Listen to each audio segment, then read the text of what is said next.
আজকে আমরা 2026 এবং 27 অর্থ বছরের বাজেট নিয়ে পর্যালোচনার জন্য এখানে বসেছি।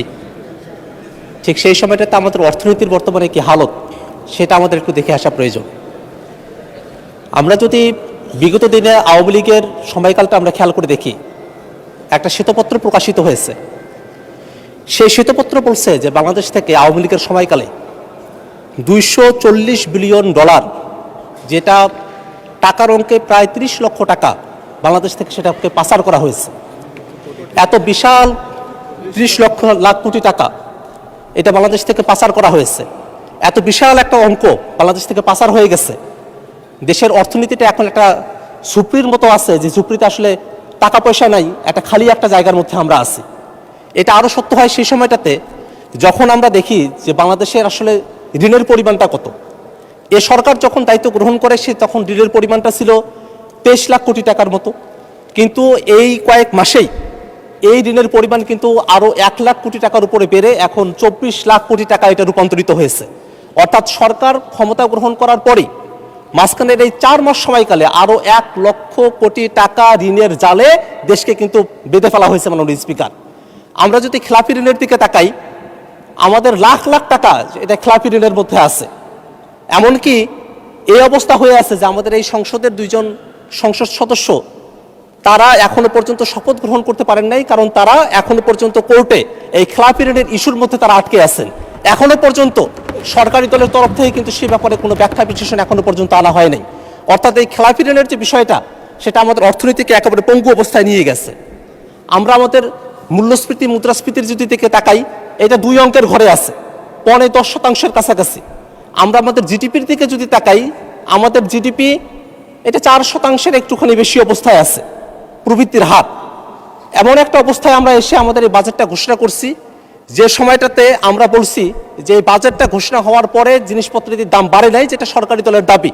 কিন্তু বাস্তবতা হলো এই বাজেটটা ঘোষণা করার আগেই সরকার তার এই 3 মাসের সময়কালের মধ্যেই 2 দফায় তারা বিদ্যুৎ এবং জ্বালানির দাম তারা বৃদ্ধি করেছেন।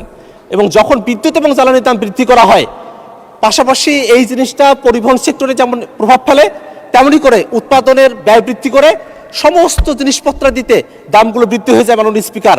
অর্থাৎ সরকার শুধু বাজেট ঘোষণা করার পরে জিনিসের দাম বেড়েছে ব্যাপারটা এমন নয়, সরকার ক্ষমতা গ্রহণ করার পরেই বাজেট ঘোষণার আগে থেকেই জিনিসপত্রের দাম বাড়ানোর যে মেকানিজম সেটা শুরু করেই বাজেট ঘোষণায় বসেছে মাননীয় স্পিকার। মাননীয় স্পিকার, আমরা যদি সরকারের এই অর্থনৈতিক সেক্টরগুলোতে আমরা যদি বিদেশ থেকে ঋণ নিয়ে আসার যে প্রক্রিয়া সেটার দিকে আমরা যদি তাকাই, আমরা দেখলাম যে সরকার IMF এর কাছ থেকে, বিশ্বব্যাংকের কাছ থেকে তারা ঋণ নিয়ে আসতে চায়। কিন্তু গত বসন্তকালীন বৈঠকে যখন আমাদের অর্থমন্ত্রী তিনি আমেরিকায় গিয়েছিলেন, সেখানে কিন্তু IMF কোনো ঋণ ছাড় করতে চায় নাই। কেন চায় নাই? কারণটা হলো IMF চেয়েছিল বাংলাদেশের অর্থনৈতিক খাতগুলোতেও একটা বড় ধরনের সংস্কার আসুক। কিন্তু আমরা খেয়াল করে দেখলাম কি, অর্থনৈতিক খাতগুলোতে কোনো ধরনের সংস্কার, সেটা তো অন্য কোনো বিষয়েও তো সংস্কার হচ্ছে না, অর্থনৈতিক বিষয়গুলোতে কোনো ধরনের সংস্কারের ব্যাপারে বিএনপি সরকারের তরফ থেকে কোনো ইতিবাচক সাড়া ছিল না। এতদিনে এসে তারা NPR এর নীতি এবং এটা ব্যবস্থাপনা সেই জিনিসগুলোকে আলাদা করার কথা বলছে। কিন্তু এই বিষয়টা কিন্তু অন্তর্বর্তীকালীন সরকারের সময়টাতে একটা অধ্যাদেশ তখন পাশ করা হয়েছিল, সেই অধ্যাদেশ এই সংসদে প্রেজেন্ট করা হয়েছিল, কিন্তু সরকার ক্ষমতা গ্রহণের পরে সেই অধ্যাদেশটাকে কিন্তু ল্যাপস করে দিয়েছে, সেই অধ্যাদেশটাকে কার্যকর করতে দেয়। শিয়া বাটার ও ভিটামিন সমৃদ্ধ লিলি বিউটি সোপ, তারুণ্যময় উজ্জ্বল ত্বকের জন্য। যদি সরকার সেই সময়টাতেই যদি সংস্কারের বিষয়গুলোকে মেনে নিত, যদি আর্থিক ব্যবস্থাপনার সংস্কারগুলো হয়ে যেত, সেক্ষেত্রে হয়তো বিদেশে যে ঋণের ক্ষেত্রে গিয়ে আমাদের অর্থমন্ত্রীকে খালি হাতে ফিরে আসতে হলো, সেই রকম ধরনের পরিস্থিতিতে আমাদেরকে নাও পড়তে হতো। মাননীয় স্পিকার, আমরা যদি আমাদের ব্যাংক খাতের দিকে তাকাই, ব্যাংক খাতে এক ধরনের অরাজকতা চলতেছে। শুধু ইসলামী ব্যাংকের ব্যাপারে আমি বলবো না, ইসলামী ব্যাংকে কি ধরনের অরাজকতা চলছে এটা আপনারা সকলেই জানেন। এর বাইরে গিয়ে আরও 5টি ব্যাংক আছে যে ব্যাংকগুলোকে একীভূতকরণ করা হয়েছে। অত্যন্ত দুঃখের বিষয়, এই 5টি ব্যাংক যেটাকে একীভূতকরণ করা হয়েছে, এই ব্যাংকগুলো যেসব আগের মালিকদের কাছে ছিল, তারাই সেখান থেকে লুটপাট করে টাকা পয়সা পাচার টাচার করে এই ব্যাংকগুলোকে একেবারে দেউলিয়ার পর্যায়ে নিয়ে গেছে, খালির পর্যায়ে নিয়ে গেছে। সেই ব্যাংকগুলোতে যাতে করে পূর্বের মালিকেরা আবারও বহাল হতে পারেন, এমন ধরনের একটা আইন এখানে পাশ করা হয়েছে। যে ব্যাংক রেজুলেশন আইনটা পাশ করা হলো, সেই ব্যাংক রেজুলেশন আইনের 18 নম্বর ধারার মধ্যে এই জিনিসটা বলা হলো যে এই ব্যাংকের মালিকেরা যারা আছেন তারা যদি 7.5% টাকা তারা যদি ব্যাক করতে পারেন তাহলে তাদের কাছে আবারও ব্যাংকের মালিকানা বুঝায় দেওয়া হবে। আমাদের প্রশ্ন হলো মাননীয় স্পিকার, যেসব মালিকেরা এই ব্যাংকগুলোকে দেউলিয়া করেছে, টাকা পাচার করেছে, এই ব্যাংকগুলো থেকে লুটপাট করেছে, সেই মালিকগুলোর কাছেই মাত্র 7.5% টাকার কথা বলে ব্যাক দেওয়ার কথা বলে আবারও সেই মালিকদের কাছেই ব্যাংকগুলোকে পুনরায় ফিরিয়ে দেওয়ার ফায়দা কি হতে পারে সেটা আমাদের মাননীয় অর্থমন্ত্রী যদি আমাদেরকে বলেন তাহলে আমরা এই সংসদে কৃতজ্ঞ থাকতে পারি। মাননীয় স্পিকার, আমরা যদি আমাদের মোটা দাগে এখন বাজেটের দিকে যদি আমরা তাকাই, একটা বিশাল বড় বাজেট দেওয়া হয়েছে। এই বাজেটে 9,38,000 কোটি টাকার যে বাজেট, সেই বাজেটের মধ্যে 6,95,000 কোটি টাকা সেটার কথা বলা হয়েছে যে এটা আদায় করা সম্ভবপর হবে। এখানে ঘাটতি থেকে যাবে 2,43,000 কোটি টাকার মতো। কিন্তু আমরা যদি এই 6,95,000 কোটি টাকা যেটা আদায় করা হবে বলা হচ্ছে সেটার দিকেও যদি আমরা তাকাই তাহলে দেখব এনপিআরকে দেওয়া হয়েছে যে 6,04,000 কোটি টাকা এনপিআর আদায় করবে। কিন্তু এনপিআর যদি আমরা পাস্ট রেকর্ডগুলো দেখি 2024-25 অর্থ বছরে এনপিআর মাত্র 369 লাখ কোটি টাকা তারা এখানে আদায় করতে পেরেছিল, এবং এই বছর যেটা চলতি অর্থ বছর সেখানেও মাত্র 3.5 লাখ কোটি টাকার মতো তারা আদায় করতে পেরেছে। যে এনপিআর 4 লক্ষ কোটি টাকাই আদায় করতে পারে না, সেই এনপিআর এর উপরে যদি 6 লক্ষ কোটি টাকার বোঝা চাপিয়ে দেওয়া হয় এবং যদি তৃপ্তির ঢেকুর তোলা হয় যে আমাদের ঘাটতি কম আছে, তাহলে কিন্তু সেটা জনগণের সঙ্গে এক ধরনের প্রতারণা করার সামিল। মাননীয় স্পিকার, কারণ আমরা দেখতেছি এখনই 2,43,000 টাকার ঘাটতি আছে। এনপিআর যখন তার লক্ষ্যমাত্রা পূরণ করতে পারবে না সেই সময়টাতে শেষে গিয়ে যেটা দেখা যাবে এই ঘাটতি আরো বেড়ে যাবে। অর্থাৎ এই যে বাজেট, এটা শুধু বড় বাজেট না, এটা বড় একটা ঘাটতির বাজেটে পরিণত হয়েছে। মাননীয় স্পিকার, আমরা যদি আরো একটু ভিতরের দিকে তাকাই, এই বাজেটকে একটা বিনিয়োগ বান্ধব বাজেট বলা হচ্ছে মাননীয় স্পিকার, কিন্তু আমরা দেখতেছি সরকার ঋণ নিয়ে দেশের এই বাজেটটাকে সচল রাখার একটা পরিকল্পনা হাতে নিয়েছে। সরকার অভ্যন্তরীণ ব্যাংকগুলো থেকে 1,12,000 কোটি টাকার মতো ঋণ তারা গ্রহণ করবে। সরকার যদি ব্যাংকগুলোর কাছ থেকে ঋণ গ্রহণ করে তাহলে প্রাইভেট সেক্টরে বিনিয়োগ হবে না, প্রাইভেট সেক্টরে লোন ডিসপার্স হবে না, এবং যার কারণে কিন্তু অর্থনীতি একটা স্থবির অবস্থায় এসে দাঁড়াবে, একটা ক্রাউডিং ইফেক্ট একটা তৈরি হবে, যার কারণে আমাদের এখানে বিনিয়োগ হবে না, কর্মসংস্থান হবে না। যে বাজেটটাকে বলা হচ্ছে যেটা বিনিয়োগ বান্ধব বাজেট, সেই বাজেটের মধ্যেই ক্রাউডিং ইফেক্ট তৈরি করার মতো পদ্ধতি রেখে ব্যাংকগুলো থেকে অর্থ সরকার আদায় করে নিবে, সরকার নিয়ে যাবে, এবং তার কারণে এখানে প্রাইভেট সেক্টর যারা আছে তারা কোনোভাবেই সেখান থেকে উপকৃত হবে না। এই কারণে এই যে একটা বাজেট ঘোষণা করা হয়েছে সেই বাজেটটা বিনিয়োগ বান্ধব তো নয়, বরং বিনিয়োগের পরিপন্থী একটা বাজেটে পরিণত হয়েছে। মাননীয় স্পিকার, আমরা যদি এই বাজেটের আয়করের দিকে একটু তাকাই, আয়করের ক্ষেত্রে 3,75,000 টাকা করা হয়েছে, 25,000 টাকা বাড়িয়ে দেওয়া হয়েছে, যেটা এখানে এটার উপরে আয়কর বসানো হবে না। কিন্তু 3,75,000 টাকার উপরে যখনই যাবে এর পরবর্তী ধাপের ক্ষেত্রে বলা হয়েছে 3 লক্ষ টাকার জন্য সেখানে 10% হারে সেখানে ট্যাক্স প্রদান করতে হবে। আমরা যদি এইটা খেয়াল করে দেখি, গত বছর কিন্তু এই পরিমাণটা ছিল 5%, কিন্তু এখন যখন এটা 10% করা হয়েছে তখন এটা সরাসরি মধ্যবিত্ত যারা আছে, যারা অল্প ইনকাম করে তাদের উপরেই কি এটার একটা সরাসরি প্রভাব পড়ছে। কারণটা হলো কোনো একজন ব্যক্তি মাসে যদি 35,000 টাকা ইনকাম করে থাকেন তাহলে বছর শেষে যে ট্যাক্সটা প্রদান করতে হচ্ছে তার পরিমাণটা আগে 5% হারে ছিল 420 টাকা, এখন কিন্তু সেটা 620 টাকায় উন্নীত হয়েছে। অর্থাৎ এই মধ্যবিত্তের উপরে প্রথম যে আয়কর, সে আয়করের উপরে 48% আয়কর বৃদ্ধি করা হয়েছে। এটা একটা মধ্যবিত্তের উপরে মরণ ফাঁদে পরিণত হয়েছে। মাননীয় স্পিকার, আমরা যদি ক্ষুদ্র ব্যবসায়ীদের দিকে তাকাই, ক্ষুদ্র ব্যবসায়ীদের উপরে অগ্রিম কর চার্জ করা হয়েছে। গ্রামের দোকানদার যারা আছেন তাদেরকে বলা হচ্ছে 0.2% তাদেরকে কর প্রদান করতে হবে। এই 0.2% কর কখন দেওয়া হবে? এটা অগ্রিম, অর্থাৎ যখনই তারা মালপত্র দোকানে নিয়ে আসতেছেন ওই সময়টাতে যখন তারা ক্রয় করতেছেন 1,000 টাকার মালপত্র যদি তারা তাদের দোকানে নিয়ে আসেন তখনই তারা সরকারকে 2 টাকা তাদেরকে কর প্রদান করতে হবে। অর্থাৎ এখনো পর্যন্ত যে পণ্যটা বিক্রি করা হয় নাই সে পণ্যটার উপরেই যদি আপনি বিক্রি করার আগেই কোনো লাভ হওয়ার আগেই যদি ব্যবসায়ীদের উপর থেকে ট্যাক্স এবং ভ্যাট আদায় করে নিয়ে আসা হয় তাহলে আমাদের যত ক্ষুদ্র ব্যবসায়ী যারা আছে তারা পথের ফকির হতে তাদের আর দেরি হবে না। মাননীয় স্পিকার, তাদেরকে রুদ্ধ করে দেওয়া হচ্ছে। মাননীয় স্পিকার, আমরা যদি আর একটু ভালো করে তাকাই, এই বাজেটে আমরা কৃষি বাজেটের দিকে একটু তাকিয়ে দেখি। কৃষিতে বাজেট এবার দেওয়া হয়েছে ২৭,২২৪ কোটি টাকা। গত বছরের বাজেট ছিল ২৭,২24 কোটি টাকা। এই বছরে এই বাজেটটা হয়েছে ২৮,৮81 কোটি টাকা। মাননীয় স্পিকার, আমরা একটা বাজেট করলাম যে বাজেটে গত বছরের তুলনায় ১,৪৮,০০০ কোটি টাকা আমরা বৃদ্ধি করলাম, আর সেখানে আমরা কৃষি ক্ষেত্রে মাত্র ১ থেকে ১,৫০০ কোটি টাকা আমরা বৃদ্ধি করেছি। এটা বৃদ্ধি না করার নামান্তর। মাননীয় স্পিকার, আমাদের কৃষি সেক্টরটা নানাভাবে অবহেলিত হয়ে আছে। সরকার দলের তরফ থেকে বলা হতে পারে যে সার কীটনাশকের উপরে যে ৭.৫% ট্যাক্স এবং ভ্যাট ছিল সেটাকে উইথড্র করে নেওয়া হয়েছে, কিন্তু সার এবং কীটনাশকের উপরে যে ভ্যাট এবং ট্যাক্সটা উইথড্র করে নেওয়া হয়েছে তাতে করে প্রান্তিক পর্যায়ে কৃষকেরা কতটুকু লাভবান হবে সেটা নিয়ে প্রশ্ন থেকে যায়।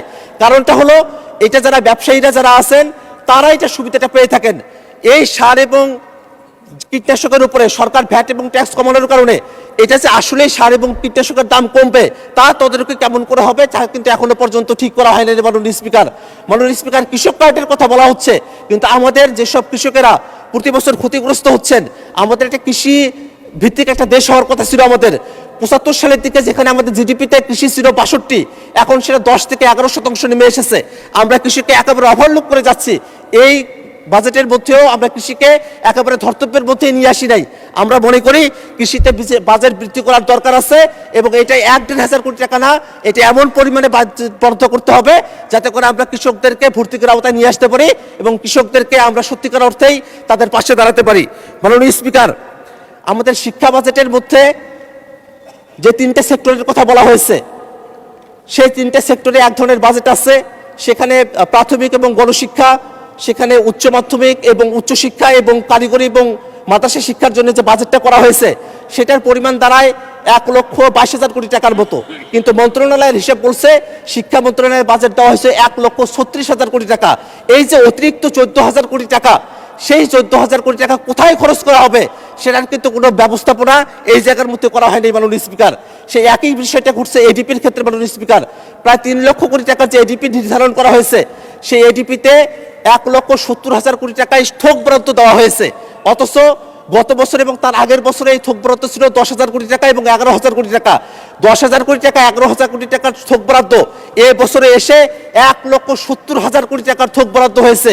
এত বিরাট যে উল্লম্ফন হলো, সেই উল্লম্ফনের কারণে এই থোক বরাদ্দগুলো সঠিকভাবে ডিস্ট্রিবিউটেড হবে কিনা সেটা নিয়ে কিন্তু একটা প্রশ্ন থেকে যাবে। মাননীয় স্পিকার, কারণ আমরা দেখেছি ইতিমধ্যে সরকারি দল তারা যখন বরাদ্দগুলো বন্টন করেছেন তখন সরকারি দলের আসনগুলোতে তারা বরাদ্দ দিয়েছেন, বিরোধী দলের আসনগুলোতে তারা বরাদ্দ দেন নাই। সেক্ষেত্রে এডিপিতে যে ১,৭০,০০০ কোটি টাকা বরাদ্দ দেওয়া হয়েছে সেই বরাদ্দটা সঠিকভাবে যে সারা দেশে সঠিক হিসাবের মাধ্যমে ন্যায্যতার ভিত্তিতে বৈষম্যহীনভাবে ডিস্ট্রিবিউট করা হবে তার গ্যারান্টি আমরা চাই। মাননীয় স্পিকার, আমাদের নবায়নযোগ্য জ্বালানির ক্ষেত্রে নিয়ে একটা কথা বলার দরকার। মাননীয় স্পিকার, নবায়নযোগ্য জ্বালানিতে যে আমদানি শুল্ক ছিল, ভ্যাট ছিল এবং অগ্রিম কর ছিল সেটা প্রত্যাহার করা হয়েছে, সেটা সাধুবাদযোগ্য। কিন্তু যদি আমরা এনপিআর এর এসআরওটার দিকে খেয়াল করে দেখি, যেটা কিছুদিন আগে জারি করা হয়েছে, তাতে আমরা খেয়াল করে দেখব এই সুবিধাটা শুধুমাত্র যারা বড় ব্যবসায়ী যারা আছেন এবং যারা সৌর বিদ্যুৎ প্রকল্পের মধ্য দিয়ে সরকারের সাথে বিদ্যুৎ ক্রয় চুক্তি ভিত্তিক একটা বন্দোবস্তের মধ্যে আছেন তারাই শুধু লাভবান হবেন। কিন্তু যারা আবাসিক গ্রাহক আছেন, যারা কৃষক আছেন, ক্ষুদ্র যারা উদ্যোক্তা আছেন, তারা কিন্তু এটার মধ্য দিয়ে উপকৃত হবেন না। এই কারণে আমরা মাননীয় অর্থমন্ত্রীর কাছে আমরা এই বিষয়টা জানতে চাই যে আমাদের প্রান্তিক পর্যায়ে যাতে একজন তরুণ যিনি একজন উদ্যোক্তা হয়েছেন, একজন কৃষক এবং একজন আবাসিক গ্রাহক, তারাও যাতে নবায়নযোগ্য এই যে জ্বালানিতে ভ্যাট প্রত্যাহার করা হয়েছে সেই সুবিধাটা পায়, সেই ধরনের একটা ব্যবস্থাপনা যেন অর্থমন্ত্রী করেন, সে কারণে অর্থমন্ত্রীর দৃষ্টি আকর্ষণ করছি। মাননীয় স্পিকার, আমরা ভোটার আগে আমাদের এই বাজেটের মধ্যে এমন অনেকগুলো বিষয় আমরা দেখেছি, সময় তো শেষের দিকে চলে এসেছে, আর অনেকগুলো বিষয় বলার মতো হয়তো অবস্থায় থাকবো না। কিন্তু সামাজিক নিরাপত্তার যে খাতটা বৃদ্ধি করা হয়েছে, সামাজিক নিরাপত্তা খাতের মধ্য দিয়ে আমরা যদি একটা অলস অর্থনীতি তৈরি করতে চাই তাহলে আমাদের জন্য এটা দিন শেষে এটা ক্ষতির একটা কারণ হতে পারে। মাননীয় স্পিকার, আমাদের এখনকার সংকট কর্মসংস্থানের সংকট, কিন্তু কর্মসংস্থানের ব্যবস্থা না করে শুধু যদি প্রণোদনার মধ্য দিয়ে জাতিকে যদি স্থবির রাখার, অর্থাৎ জাতি তার কাছে কিছু প্রণোদনা দেওয়া হলো যেটা আবার সবার কাছে সমানভাবে পৌঁছাবে কিনা তারও এখনো পর্যন্ত গ্যারান্টি নাই। আর কর্মসংস্থানের ব্যাপারগুলোতে, বিনিয়োগের ব্যাপারগুলোতে যদি এই জায়গাটাতে একটা কমতি থেকে যায় সেক্ষেত্রে কিন্তু আমরা জাতিকে অগ্রসর করতে পারবো না। মাননীয় স্পিকার, আমি আপনার সময় তো শেষ। আচ্ছা, 2 মিনিট দেয়া হলো, ধন্যবাদ। মাননীয় স্পিকার, আমাদের যে রংপুর অঞ্চল আছে, আমাদের রংপুর অঞ্চল আমরা বরাবরের মতো অবহেলিত। এই রংপুর অঞ্চল নিয়ে এই বাজেটের মধ্যে তেমন কোনো সুখকর বিষয় নাই। বরং আমি দেখলাম যে আমাদের রংপুর অঞ্চলে হাটিকমরুল এলাকা রংপুরের যে মহাসড়ক যেটা ছিল, সেখানে যে বরাদ্দটা দেওয়া হয়েছিল গত বছর, তার তুলনায় এবছর আরো বরাদ্দ কমিয়ে দেওয়া হয়েছে, বরাদ্দ সেখানে হ্রাস করা হয়েছে। আমাদের তিস্তা মহাপরিকল্পনা, সেটার আলোচনা এখনো পর্যন্ত এই বাজেটের মধ্যে কোথাও কোনোভাবেই প্রাসঙ্গিক হয়ে উঠতে পারে নাই। আমরা চাই আমাদের রংপুর অঞ্চলে, আমরা দীর্ঘ সময় ধরে বৈষম্যের শিকার হয়ে আছি, আমাদের উন্নয়ন বরাদ্দ এত কম গোটা রংপুর বিভাগের জন্য, এটা মাত্র 1% পর্যবেসিত হয় প্রায় বছরগুলোতে। আমরা চাই যে আমাদের উন্নয়ন বরাদ্দগুলো বৃদ্ধি করা হোক, রংপুর অঞ্চল অবহেলিত অঞ্চল, সেই অঞ্চলটা সামনের দিকে এগিয়ে যাক। মাননীয় স্পিকার, আমি বক্তব্যের একেবারে শেষ প্রান্তে এসেছি।